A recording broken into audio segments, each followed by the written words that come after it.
सम्यक दर्शन कहा जाता है, जो हमारे अभिप्राय को सुनिश्चित करता है, अभिप्राय को सुनिश्चित करता है। आपने रात्रि भोजन त्याग किया, क्यों किया? आप मंदिर गए, क्यों गए? पानी छान करके पिया, क्यों पिया? आपने दान दिया, क्यों दिया? आप इस सभा में आकर के बैठे हो तो क्यों बैठे हो? मैं प्रवचन कर रहा हूं तो क्यों कर रहा हूं? आप दान लेन देन कर रहे हो तो क्यों कर रहे? कोई भी कार्य सुबह से लेकर शाम तक कर रहे हो तो क्यों? ये प्रश्न पूछो। अगर उत्तर तुम्हारा सही आ गया तो अभिप्राय तुम्हारा सही बन गया, और उत्तर सही नहीं दे पाए या सही नहीं समझ पाए तो अभिप्राय अभी आपका निर्मल नहीं बना।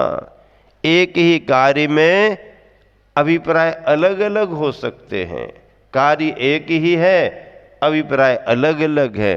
पत्थर को तोड़ते हुए एक मजदूर केवल पत्थर ही तोड़ता है, पत्थर को तोड़ते हुए एक मजदूर पत्थर को तोड़ने के साथ साथ रोजी रोटी पर भी आ गया, और एक मजदूर पत्थर को तोड़ते हुए पत्थर भी तोड़ रहा है, परिवार का पेट भी पाल रहा है, और फिर क्या कहता है, मैं इसमें भगवान भी बना रहा हूं।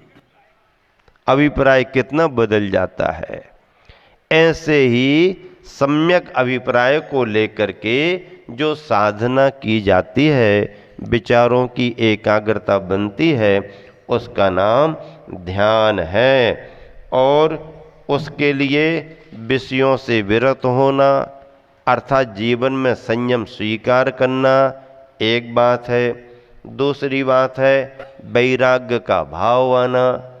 तीसरी बात है समचित्तता आना, परिणामों में इष्ट और अनिष्ट में समता का भाव आए, विषयों से विरक्ति हो, वैराग्य का भाव हो, तत्व का ज्ञान हो, तत्व का ज्ञान होना भी जरूरी है, और परिणामों में समचित्तता आए। ये सभी बिंदु एक ध्यानी के लिए, योगी के लिए, ध्यान साधना के लिए बड़े महत्वपूर्ण माने गए हैं। ऐसा करने से फायदा क्या होगा? मन की चंचलता कम होती है, अनिद्रा जैसे रोग अपने आप जीत लिए जाते हैं, विवेकशीलता में वृद्धि होती है, और तन तथा मन का संतुलन बनता है। तन का भी संतुलन बनता है और मन का भी संतुलन बनता है। मन की चंचलता कम होती है। मन कितना चंचल है, इसे एकाग्र करने के लिए ध्यान पद्धति। मन की चंचलता कम होती है, अनिद्रा जैसी रोग बीमारियां भी दूर हो सकती हैं। हाँ, दवाई खाते खाते भी जो फायदा आपको नहीं हो रहा है, वो फायदा आपको अभ्यास से, एकाग्रता से, सामयिक से, ध्यान से हो सकता है, पर उसका अभ्यास चाहिए। विवेकशीलता में आपकी वृद्धि होगी और तन तथा मन का संतुलन आपका बढ़ेगा। इसीलिए इस ध्यान पद्धति को देसी विदेशी सभी अपनाते जा रहे हैं। भारत ने तो योग के लिए इतना प्रचारित कर दिया, इतना प्रचारित कर दिया कि अंतर्राष्ट्रीय स्तर पर एक दिन योग दिवस के रूप में भी पूरी दुनिया ने स्वीकार कर लिया। पहले अरब देश करूं कि नहीं करूं, करूं कि नहीं करूं, इसमें ये पद्धति वो पद्धति, अरे पद्धति छोड़ दो, लेकिन मन की प्रसन्नता के लिए तो योग प्राणायाम, मन की स्वस्थता के लिए योग प्राणायाम जरूरी है। जब ऐसा समझ लिया गया तो पूरी दुनिया ने एक दिन 21 मई है शायद, ऐसा कुछ योग दिवस के रूप में स्वीकार कर लिया, और व्यक्ति प्रातःकाल जल्दी उठ करके योग प्राणायाम कर रहे हैं। बहुत अच्छी बात है। शरीर को श्वासरत बनाना, मन को प्रसन्न करना, विचारों को एकाग्र करना, ये पद्धति व्यवहारिक जीवन में भी बहुत जरूरी है। इसीलिए विदेशी लोग भी भले ही वो आध्यात्मिक ज्ञान की अपेक्षा से योग प्राणायाम को महत्व ना दें, लेकिन शरीर की स्वस्थता के लिए और बीमारियों से छुटकारा पाने के लिए वो योग प्राणायाम ध्यान पद्धति को महत्व दे रहे हैं। ध्यान का महत्व तो शरीर को ही स्वस्थ करने का नहीं है, अपनी आत्मा को भी स्वस्थ कर लेने का है। क्या विचार करें? एकाग्रता में तो निर्विकल्पता आती है, लेकिन उसके पहले की भूमिका में क्या विचार चिंतन करें? 3 तरह से विचार करें। पहला विचार तो ये है, हम न किसी के कोई न हमारा। क्या क्या कहा? हम न किसी के। अब इसका अर्थ क्या होता है? ये कोई स्लोगन नारा तो है नहीं कि तुमने लगा दिया सड़क पर और अर्थ तुम्हें ही पता नहीं है। क्या? हम न किसी के कोई न हमारा। अब बताओ ये क्या है? इसका मतलब ये है कि अगर आप गहराई से विचार करो तो मानो या ना मानो, लेकिन समझ में तो आएगा कि ठीक है, एक समय तक ही तो हम एक दूसरे के साथ रह पाते हैं, लेकिन यथार्थ में हम न किसी के कोई न हमारा। लेकिन ये विचार कब करो आप? जब समय करने के लिए बैठो, अकेले हो, तब विचार करना।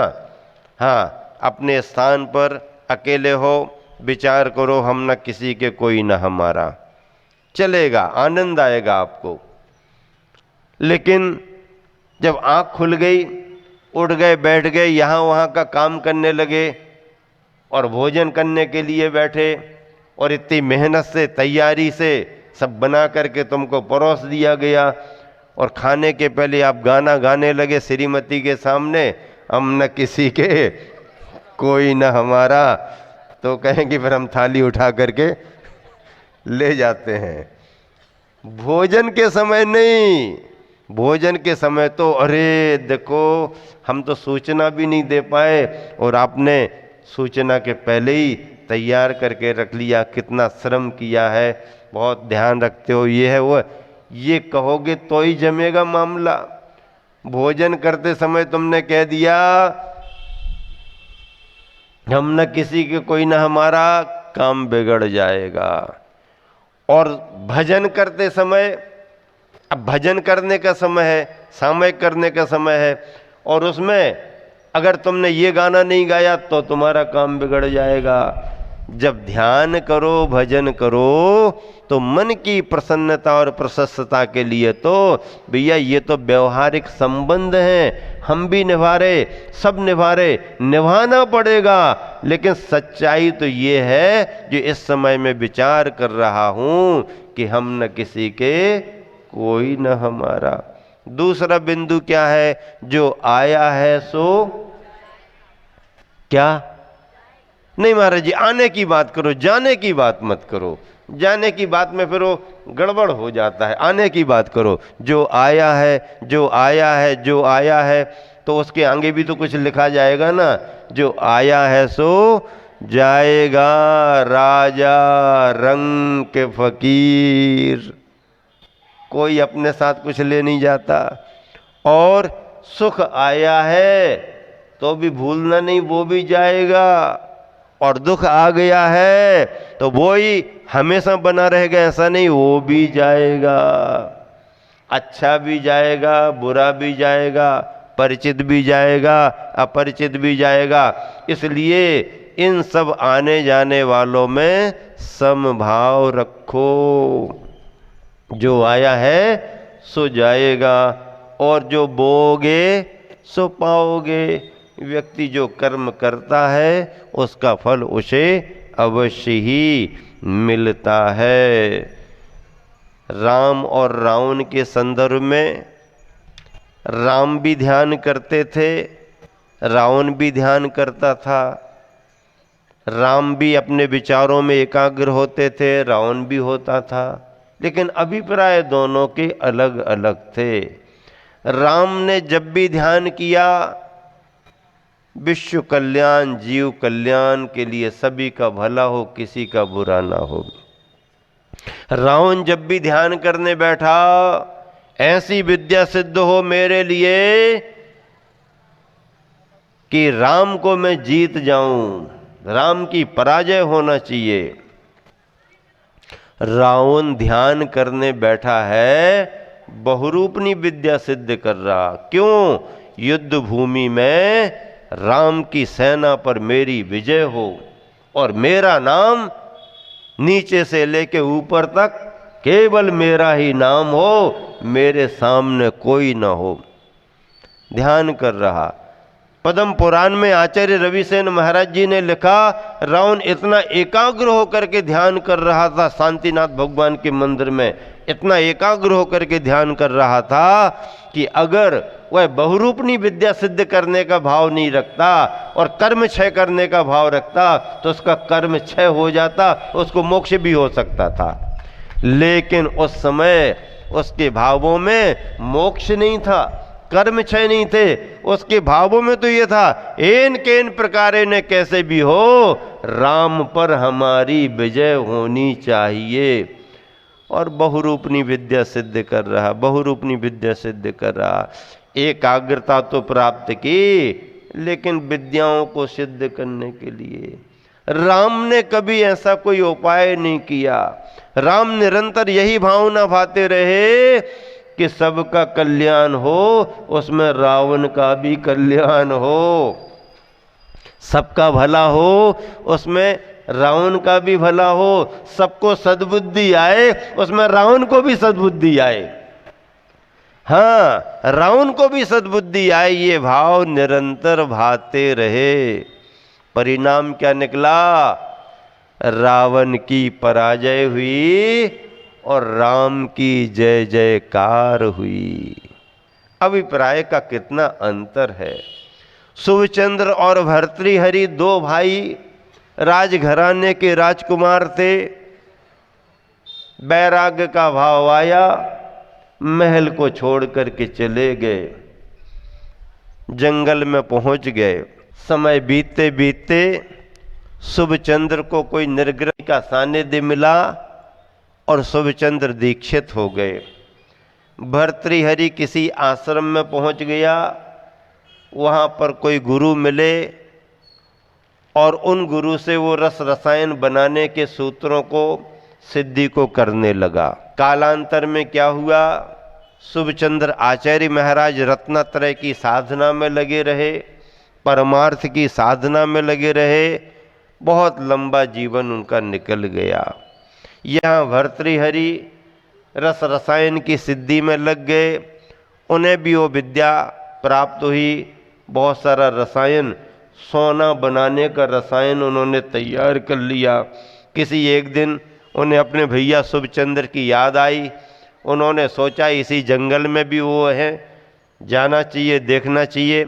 शिष्यों को भेजा, पता लगा शुभचंद्र जी यहीं पर हैं।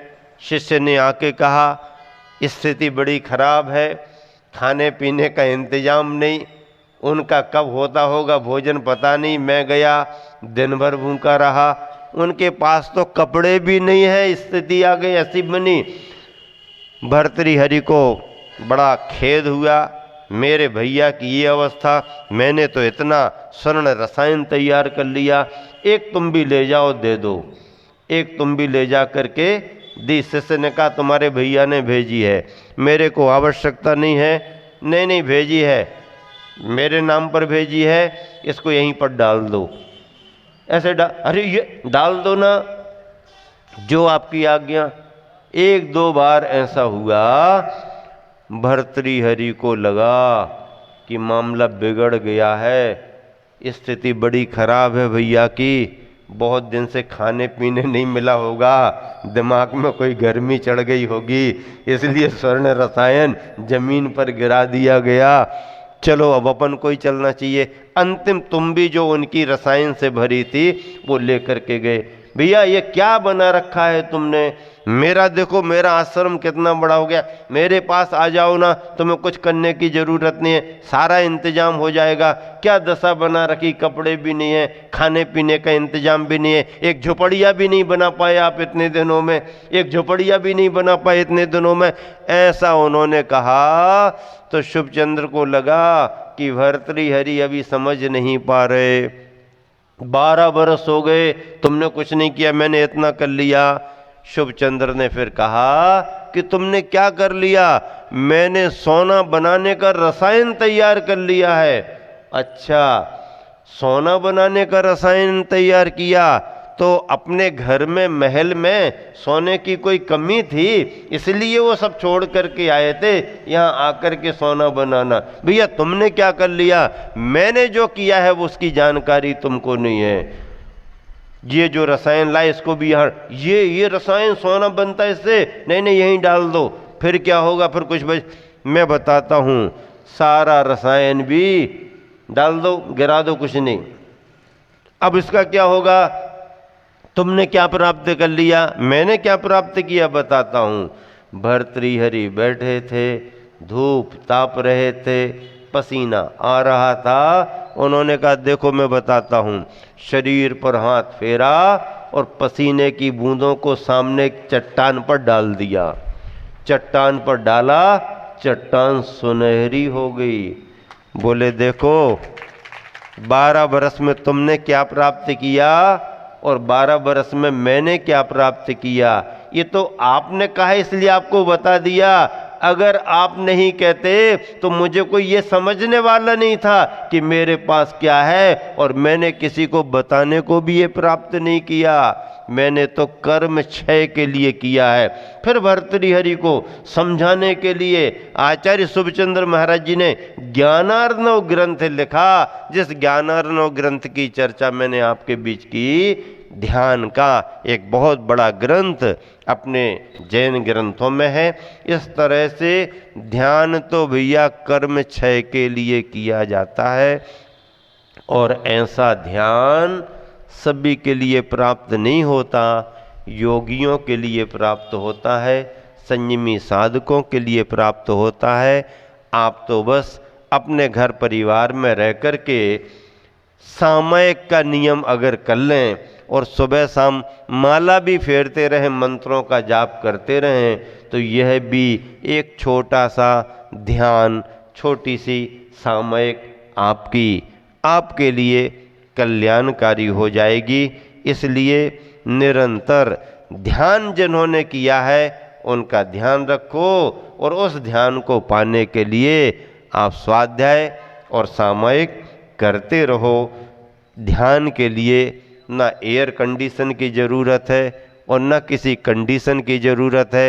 ये जहाँ भी कंडीशनें लगती हैं वो ध्यान की प्रक्रिया और बाहरी सुविधाओं के लिए है। अध्यात्म के क्षेत्र में तो नेचुरल, नैसर्गिक, प्रकृति प्रदत्त जो व्यवस्था है उसमें ही साधना की जाती है, और यही भारतीय योग और भारतीय साधना पद्धति आज पूरी दुनिया में विख्यात है। बस इतना ही कह कर के आप सबसे ये कहना चाहता हूँ कि आने वाले दिनों में आप सभी को बहुत बड़ा लाभ लेना है।